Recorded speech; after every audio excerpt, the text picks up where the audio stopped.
Hi. ரீசனாக வந்து நானும் என் ஹஸ்பண்டும் வந்து இந்த நைட்டி ஸ்டாச்சு வந்து ஷோனிஷாவில் பர்ச்சேஸ் பண்ணோம்.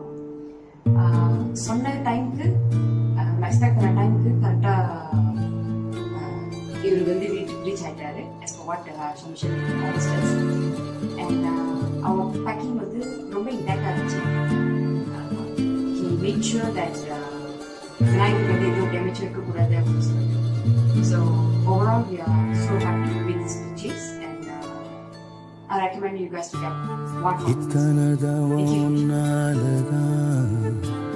நித்தம் பெருகும் ஆசைதான் எத்தனை முறை தந்தாலுமே கொட்டுதியும் நேசதான் உனக்காகவே வருவே உசுராகவே இருப்பேனே நெஞ்சுக்குள்ள என்ன அடைச்சு வச்ச அஞ்சு மனசுக்குள்ள அனல் விதைச்ச